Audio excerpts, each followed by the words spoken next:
He said it was just a formality, signing over my shares so he could secure the funding. I trusted him. He was my co-founder. He was my fiancé. But when I found out what he did, I didn't cry. I incorporated a new LLC, and then I filed for 51% of the company he thought he stole from me. That's how the takedown began. My name is Emily Dawson, and 3 years ago, I was just another MIT grad with big dreams and a garage full of secondhand servers, growing up on a corn farm in Iowa. I'd watched my grandfather die from a heart attack that could have been prevented if the warning signs had been caught earlier.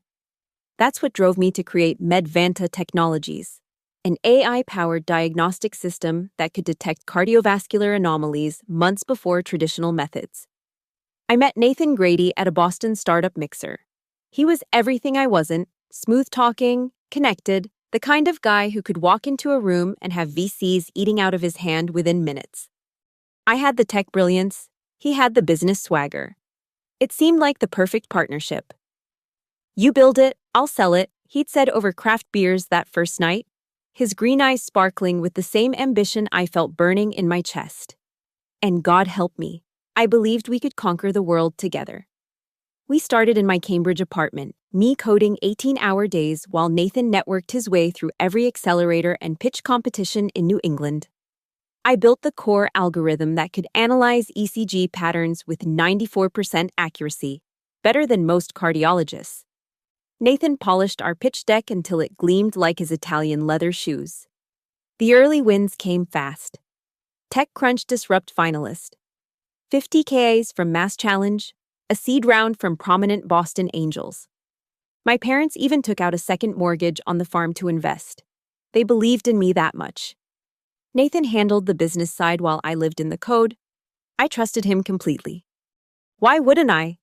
He'd spend nights holding my hair back when the stress made me sick, bringing me Thai food at 3 a.m. when I forgot to eat, telling me I was brilliant when imposter syndrome hit hard. "We're partners in everything," he'd whisper.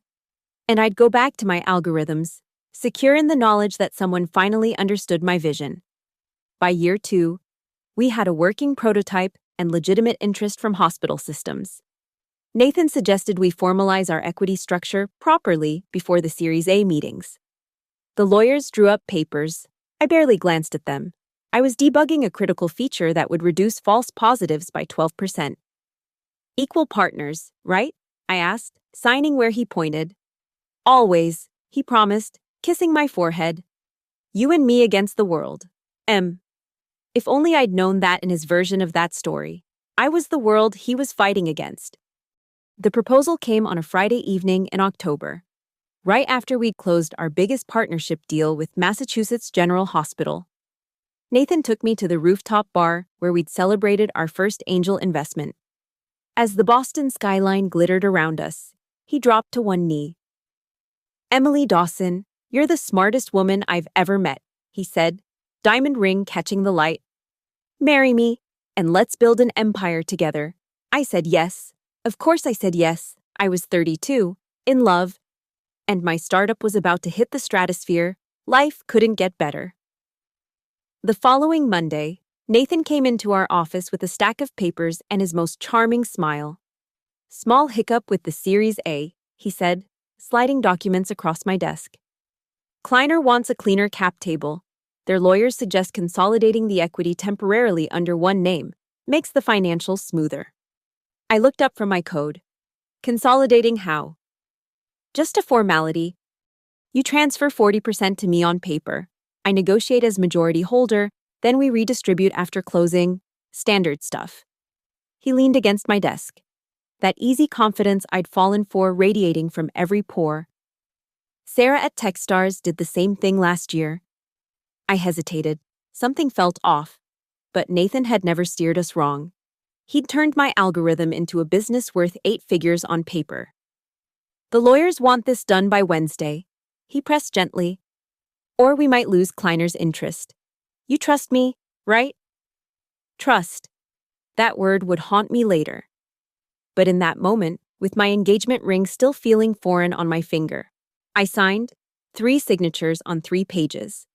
The notary Nathan brought was in and out in 5 minutes. "Perfect," Nathan said, kissing me quickly before rushing to another meeting. "You're the best, Em. Keep building, I'll handle the business stuff." The changes started small. First, I wasn't invited to the Kleiner partner meeting. "Too many cooks," Nathan explained. "They want to see unified leadership." Then my email access to investor updates got mysteriously revoked. "IT glitch," Nathan assured me. "I'll forward you everything." He didn't. New hires appeared without my input. A CTO from Nathan's Harvard network joined to help scale the infrastructure. I'd never interviewed him. When I protested, Nathan smoothed it over. "You're too valuable to waste on hiring. Babe, focus on the product." The office dynamic shifted like sand beneath my feet. Engineers who used to report to me started looking to the new CTO for approval. My technical decisions got questioned, then overruled. Nathan backed every override. "Trust the process," he'd say in bed at night, stroking my hair. This is how companies grow. I threw myself deeper into the code, upgrading our neural networks, refining the diagnostic precision. If I just made the product undeniably brilliant, everything else would sort itself out. That's what I told myself during the 14-hour days when Nathan was at strategy dinners I wasn't invited to. The Thursday before everything fell apart. I arrived at our Kendall Square office at my usual 6 a.m. My keycard beeped red. I tried again. Red. The security guard I'd chatted with every morning for 2 years wouldn't meet my eyes. "There must be a mistake," I said. My MIT alumni hoodie suddenly feeling too thin against the November cold. "No mistake, miss," he mumbled. "New access list came down yesterday." My phone buzzed. "Nathan." "Hey babe, grab coffee? We need to talk." I sat in the Starbucks across from our office, my office, watching employees I'd hired stream in for work while Nathan explained my new reality. The 40% transfer. The document actually said 100%. The company I'd built from my Cambridge apartment, powered by my dead grandfather's memory and my parents' mortgage, wasn't mine anymore. "It's better this way," Nathan said, reaching for my hand. I jerked away. "You're not CEO material, Em. You're a brilliant engineer, but this is business. I'm protecting you from yourself." "Protecting me?" My voice came out steady, which surprised us both. "By stealing my company?" "Our company. And I'm not stealing. I'm optimizing. You'll still get a salary, good equity refresh grants, just as an employee." I stared at the man I'd planned to marry, searching for any trace of the partner who'd held my hair back during anxiety attacks. This stranger in an Armani suit stared back with cool calculation. "The wedding's off," I said quietly. He shrugged. "If that's how you want to play it. But think carefully. Emily, I own Medvanta now. Cross me, and you'll never work in biotech again." That's when I smiled. My first real smile in weeks. Because Nathan Grady, for all his Harvard MBA swagger, had just made a critical error. He'd underestimated an engineer. I walked out of that Starbucks with my head high, but the moment I reached my car, I broke. Not the pretty, single-tear kind of crying you see in movies. This was ugly, body-shaking sobs that left me gasping in the parking garage. Everything I'd built, everything I'd sacrificed. Gone with 3 signatures I'd been too trusting to read carefully. For 48 hours, I didn't leave my apartment. My mom called 17 times. I texted back that I was fine, just busy with work. The lie tasted bitter. How could I tell her that the company she'd mortgaged the farm for now belonged to a man who'd just discarded me like obsolete code? But on day 3, anger replaced despair. Not the hot, reckless kind. This was cold, calculating fury. The kind that makes you think clearly for the first time in months. I made a list, not a to-do list, a war plan. First, I needed a lawyer, not some startup-friendly attorney who played nice in the Boston tech scene. I needed a fighter. Through a friend from MIT's Women in STEM group, I found Sandra Whitmore, former SEC prosecutor, current partner at Whitmore and Associates. And according to my friend, the kind of lawyer who makes grown VCs cry. Sandra's office overlooked the harbor, all sharp angles and steel. Like her. She listened to my story without interrupting, occasionally making notes in handwriting so precise it could have been printed. "Show me the documents," she said when I finished. I'd managed to screenshot the signature pages before my email access was cut. Sandra studied them like a surgeon examining scans. "Interesting," she murmured. "Very interesting. Tell me. Emily, what exactly did you sign?" "Stock transfer agreements," Nathan said. "No." She looked up, hawk sharp. "What did you physically sign? Describe the papers." I closed my eyes, remembering. 3 pages, blue borders. The notary had me sign an initial. My eyes snapped open. Wait, the pages I signed had blue borders. But the screenshots Nathan sent later for my records have black borders. Sandra's smile was predatory. Got him. Over the next weeks, we built our case like I'd built Medvanta's algorithm, methodically, obsessively, with attention to every detail. I still had access to my personal GitHub where I'd backed up early code commits. Every line time-stamped, showing I'd written 87% of the core platform. My journal entries from the development period. Email threads on my personal Gmail discussing technical architecture. But the real goldmine came from an unexpected source. Jenna, our first intern, reached out via LinkedIn. "Heard what happened. This might help." She forwarded me a Slack export from before my access was revoked, buried in the random channel. Nathan bragging to another employee. "Emily thinks she signed a partial transfer. Thank God engineers don't read legal docs carefully." My apartment became a war room. Whiteboards covered in timelines, sticky notes mapping corporate structure, banker boxes full of evidence. I lived on takeout and rage, sleeping 4 hours a night, driven by something beyond revenge, justice. Sandra incorporated a new entity, Medvanta Labs LLC. Similar enough to cause confusion, different enough to be legal. Then we discovered Nathan's biggest mistake. He'd never filed the IP transfer with the USPTO. The patents were still pending under the original structure, where I was listed as primary inventor. "He got cocky," Sandra explained. "Thought he'd broken you completely. Never imagined you'd fight back." My parents flew in from Iowa when I finally told them. My father, a man of few words, simply asked, "What do you need?" My mother, fiercer, said, "That bastard messed with the wrong family."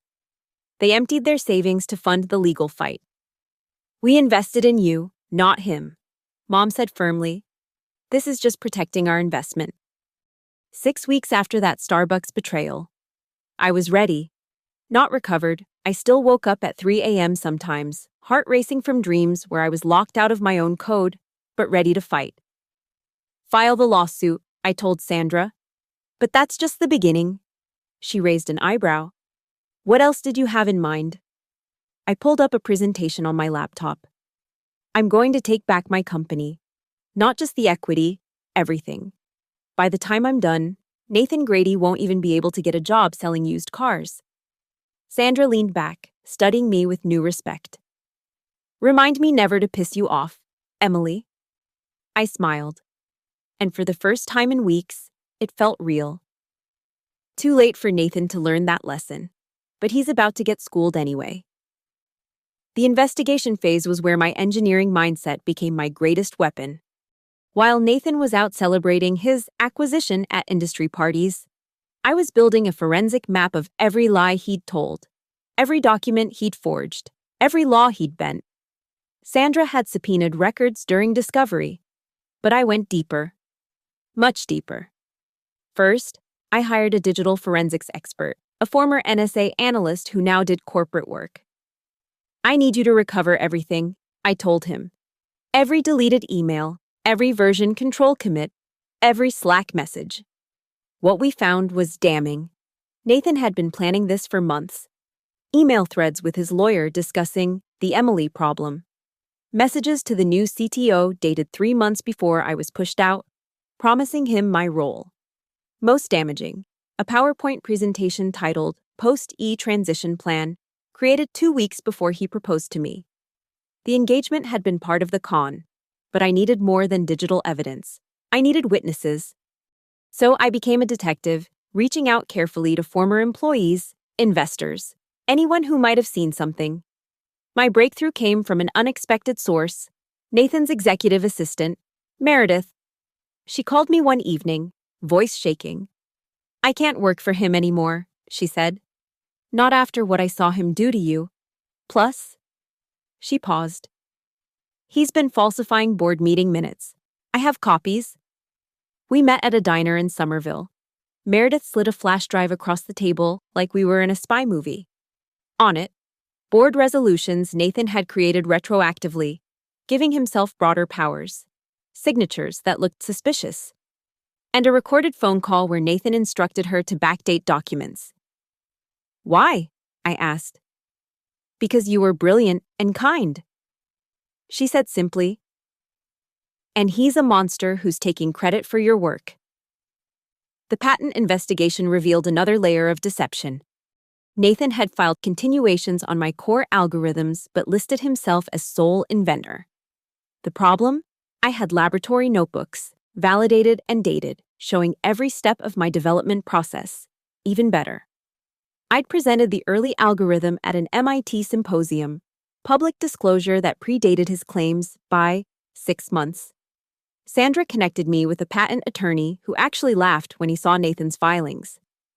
"This is academic misconduct on top of fraud," he said. "Your documentation is impeccable. His is fantasy." Then came the financial forensics. This part made me physically ill. Nathan had been siphoning money from Medvanta into a side company he controlled. Not massive amounts, just enough to fund his lifestyle without triggering alerts. The company credit card statements showed charges at restaurants where he'd taken other women while we were engaged, jewelry purchases that I'd never received, a lease on a Boston condo I'd never seen. Classic embezzlement pattern. Our forensic accountant noted, small enough to hide in normal expenses, systematic enough to add up, over 18 months, nearly $400,000. But the killing blow came from my deep dive into Medvanta's actual corporate structure. Nathan had made one crucial error in his haste to steal the company. He'd never properly dissolved Medvanta Labs LLC, our original entity.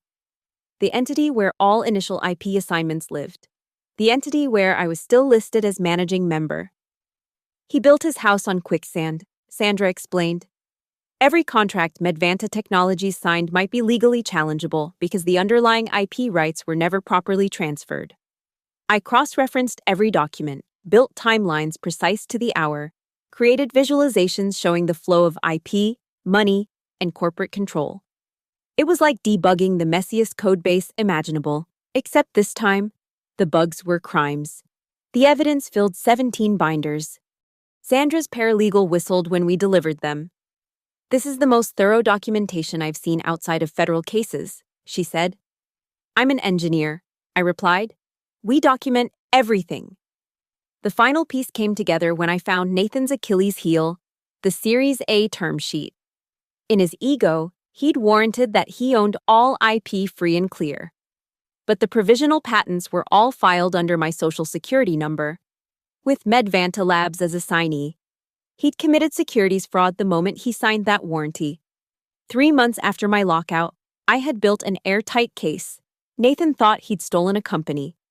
What he'd actually done was create a massive evidence trail of corporate theft, fraud, embezzlement, and IP misappropriation. "Ready to file?" Sandra asked, looking at our war room of evidence. "Not yet," I said. "First, we need to make sure he can't destroy any more evidence. And then," I smiled, "then we're going to give him exactly what he gave me. A complete surprise."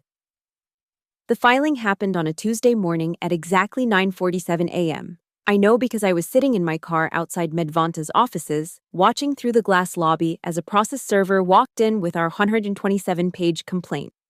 Sandra had timed it perfectly, right in the middle of Nathan's weekly all-hands meeting.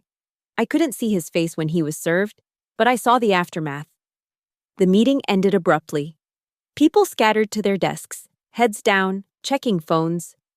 Within minutes, my former colleagues were Googling, Emily Dawson v. Nathan Grady and Medvanta Technologies, Inc. Sandra had structured the lawsuit brilliantly. We weren't just suing for wrongful termination or breach of contract. We were challenging the very ownership of the company, claiming 51% equity based on IP contribution, fraud in the inducement, and breach of fiduciary duty. The embezzlement charges were the cherry on top. But the lawsuit was just the opening salvo. The real bombs dropped at 10:15 a.m. First, I sent a carefully crafted email to every investor in Medvanta's Series A round. Subject line: critical information regarding your investment in Medvanta Technologies. The email was professional, factual, and devastating. I attached the patent documentation showing I was the true inventor, the evidence of financial misappropriation, and most crucially, the proof that Nathan had warranted ownership of IP he didn't possess. I ended with, I remain committed to the technology we built, and am happy to discuss paths forward that protect your investment while addressing these serious legal issues. Second, Sandra filed a notice with the USPTO challenging Nathan's patent filings and asserting my priority claims. Every potential acquirer doing due diligence would now see massive red flags. Third, I reached out to Medvanta's key hospital partners with a similarly professional notice about the IP dispute, suggesting they might want to pause any implementations until ownership was resolved. By noon, Nathan's perfect world was crumbling. My phone exploded with calls I didn't answer. Former colleagues, journalists, investors, everyone wanted to know what was happening.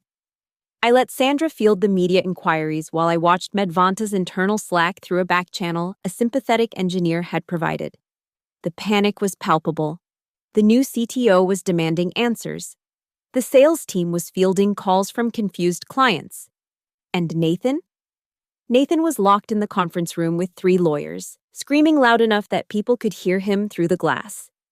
At 2 p.m., I got a call from David Kim, the lead partner at Kleiner Perkins who'd championed Medvanta's Series A. Emily, he said without preamble, what the hell is going on? Did you read my email, David? Every word. Is it all true? Every word, I echoed, with documentation to prove it. He sighed heavily. We need to talk. Can you come to our offices tomorrow? I'll be there. The board called an emergency meeting for that evening. I wasn't invited, of course. But Meredith, still technically Nathan's assistant for 2 more days, kept me informed. The board was split between damage control and full panic. 2 independent directors were already talking about hiring their own counsel. Nathan tried to go on the offensive. His lawyer sent a cease and desist, threatening to sue me for defamation and interference with business relations. Sandra laughed when she read it. He's flailing. This is what desperation looks like. But the masterstroke came that evening. I'd saved one piece of evidence for maximum impact. The recording Meredith had given me where Nathan explicitly discussed deceiving me about the equity transfer. Massachusetts is a 2-party consent state for recording. But Nathan had been in New York for that call. 1-party consent, completely legal. I posted it on LinkedIn with a simple caption. When someone shows you who they are, believe them. The tech community exploded. The recording went viral in startup circles. Startup, theft began trending. Women in tech started sharing their own stories of co-founder abuse. Nathan Grady became the poster child for everything wrong with Silicon Valley culture. By Wednesday morning, Medvanta's largest customer had suspended their contract pending investigation. 2 board members had resigned. The Series B lead who'd been circling pulled out completely. Nathan finally called me directly that afternoon. I let it go to voicemail. Emily, please. His message began, the smooth confidence replaced by naked panic. We can work this out. This is destroying everything we built. Call me back, please. I deleted it and went back to drafting my presentation for the investors. Because I wasn't trying to destroy Medvanta, I was taking it back. And Nathan had just handed me all the leverage I needed. The Kleiner Perkins conference room felt different from the side of the table where decisions were made. David Kim sat across from me with 2 other partners, their expressions carefully neutral. I'd worn my best suit, the one I'd bought for Series A pitches I was never allowed to attend. Emily, David began, your documentation is compelling. We've had our lawyers review everything. Nathan made material misrepresentations to us. He committed fraud, I corrected calmly. Let's call it what it is. The partners exchanged glances. What do you want? David asked. I opened my laptop and pulled up a presentation I'd titled Medvanta, Recovery Plan. I want my company back, I said. But more importantly, you need me to save your investment. Right now. Medvanta is hemorrhaging value. Customers are fleeing. The tech team is in chaos. Your $15 million is about to become worthless. I clicked through slides showing customer churn projections, technical debt accumulated under the new CTO, and the legal costs facing the company. However, I continued, the core technology is still revolutionary. I built it, I understand it, and I can fix this. But only if I'm reinstated as CEO with majority control. Nathan owns nothing, I interrupted. He built his ownership on forged documents and fraudulent transfers. My lawsuit will prove that. You can wait 2 years for the courts to sort it out while Medvanta burns. Or we can solve this now. I showed them my proposal. I'd return as CEO with 51% equity. The investors would maintain their positions. Nathan would be forced out completely. No equity, no severance, no consulting agreement. In exchange, I'd drop the monetary damages claims that could bankrupt the company. You're asking us to force out our CEO. Another partner said, I'm offering to save your investment from a CEO who lied to you, stole from the company, and committed securities fraud. I countered, check with your lawyers. When this goes to court, you could be named as co-defendants for funding a fraudulent enterprise. I'm giving you an exit ramp. David's phone buzzed. He glanced at it and frowned. Excuse me for a moment. When he returned, his face was grim. That was Mass General. They're terminating their contract immediately. That's 40% of Medvanta's revenue. I pulled up another slide. I've already spoken with Dr. Patterson at Mass General. They'll reinstate the contract if I return as CEO. They trust me, not Nathan. It was a bluff. I'd only exchanged emails with Patterson expressing mutual concern. But poker faces were just another engineering skill. The partners huddled. When they turned back, David spoke carefully. We need to convene the full board, but Emily, between us, I think you're right. Nathan has to go. Within 48 hours, I had commitments from enough investors to force a board vote. The independent directors, terrified of personal liability, were eager to cooperate. But I wasn't done. I scheduled meetings with key employees, the ones who'd built Medvanta's success. I'm coming back, I told each of them. But I need to know you're with me. The response was overwhelming. Turns out, Nathan's management style, all flash, no substance, had alienated the entire engineering team. They'd watched him take credit for their work in press interviews while cutting their equity grants. The coup de grace came from an unexpected source. The new CTO Nathan had hired? He reached out to me directly. I didn't know, he said over coffee. Nathan told me you'd left to pursue other opportunities. When I saw your lawsuit, I started investigating the code base. It's all your architecture, your commits. I've essentially been maintaining your work while Nathan claimed he built it. What are you saying? He pulled out his laptop, showing me an analysis he'd run on the code repository. I'm saying that if you're returning as CEO, I'll testify to the board about what I've found. Nathan Grady couldn't code his way out of a paper bag. This is all you. By Friday, I had assembled a coalition, investors protecting their money, employees protecting their equity, customers protecting their implementations, and even Nathan's own CTO ready to flip. The emergency board meeting was scheduled for Monday. Nathan knew what was coming. His lawyers had been frantically trying to negotiate a graceful exit. But I wasn't interested in grace. He'd shown me none. Sandra forwarded me his latest settlement offer. He'd resign if we gave him 6 months severance and let him keep 10% equity. I typed back 2 words. No deal. Monday morning, I put on the same MIT hoodie I'd worn the day Nathan locked me out. But this time, I wasn't going to be standing in the cold. This time, I was taking back what was mine. The boardroom at Medvanta felt smaller than I remembered. Maybe because it was packed with lawyers, mine, the company's, the independent directors, and Nathan's entire legal team. Nathan sat at the head of the table, his usual swagger replaced by barely controlled rage. "This is a coup," he spat as I took my seat. "A vindictive attack by a disgruntled ex-employee." Sandra smiled coldly. "No, Mr. McGrady. This is a board meeting to address potential criminal conduct by the CEO."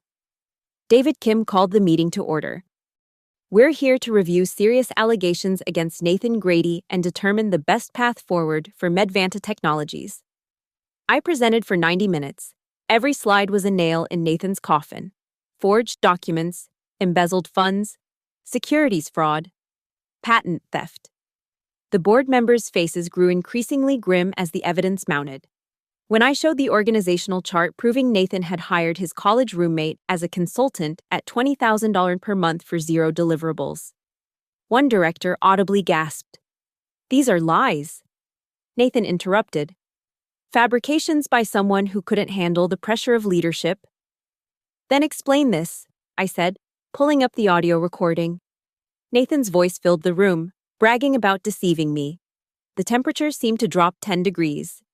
His lead attorney whispered urgently in his ear. Nathan's face went from red to white.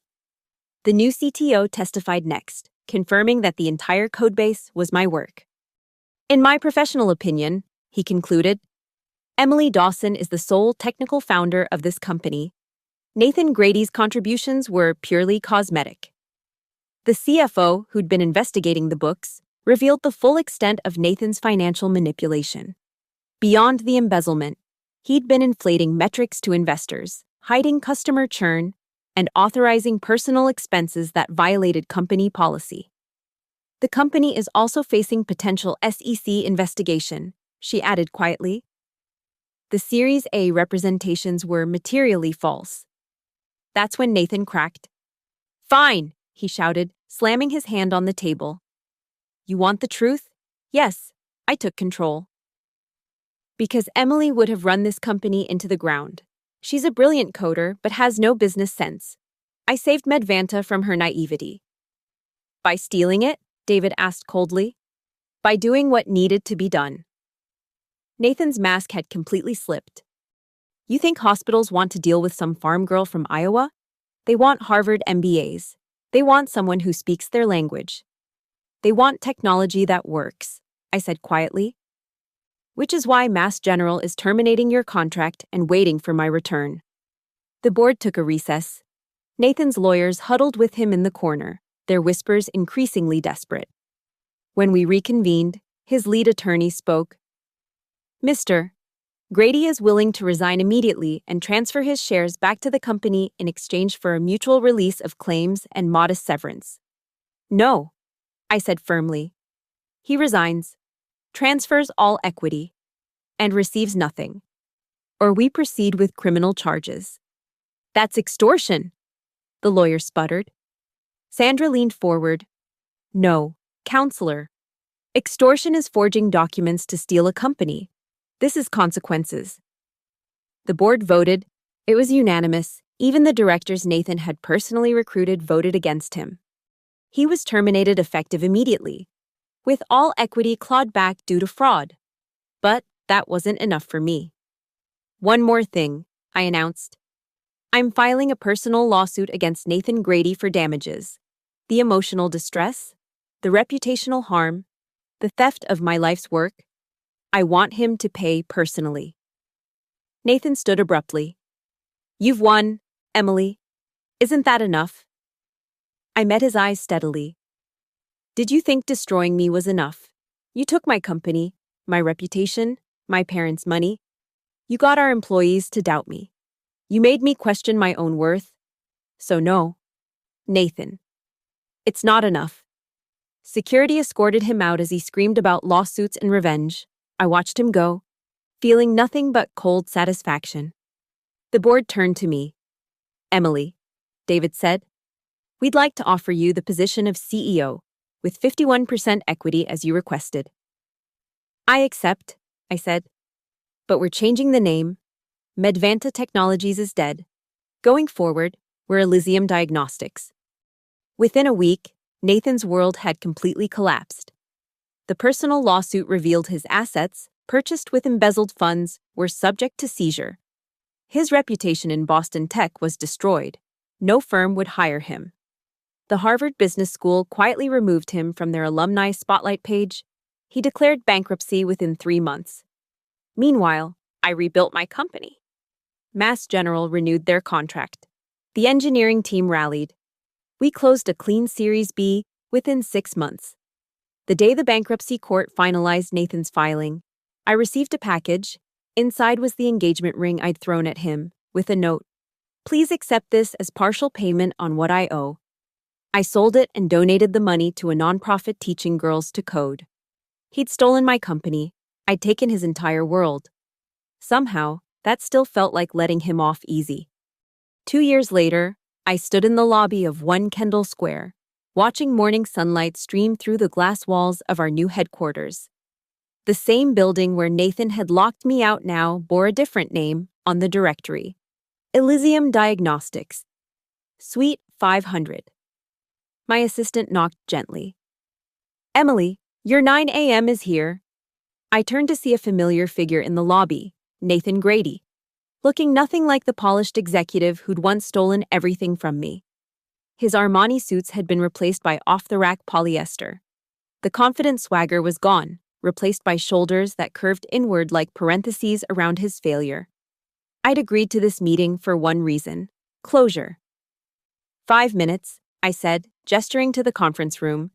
He sat across from me in the same chair where he'd once promised we'd build an empire together.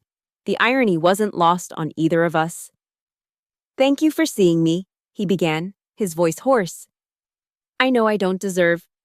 You're right, you don't. What do you want, Nathan? He pulled out a folded paper.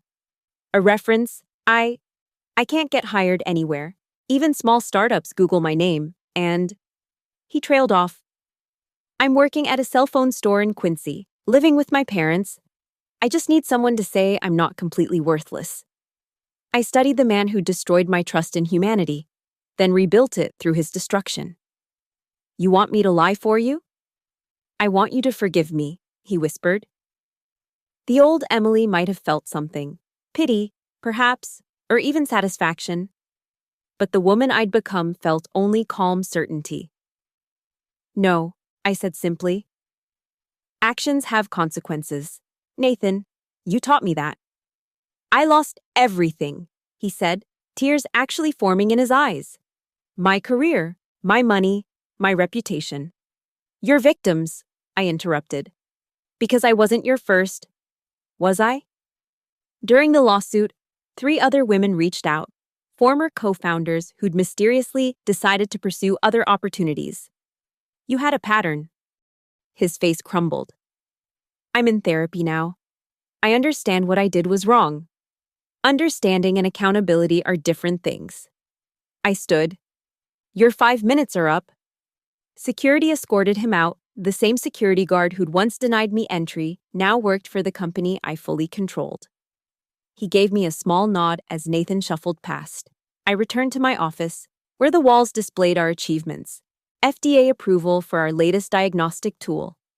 Times Invention of the Year. My MIT Alumni Entrepreneur Award. On my desk sat a photo from last month, my parents standing in front of their farm, now mortgage-free thanks to Elysium's success. My phone buzzed. A text from Sandra.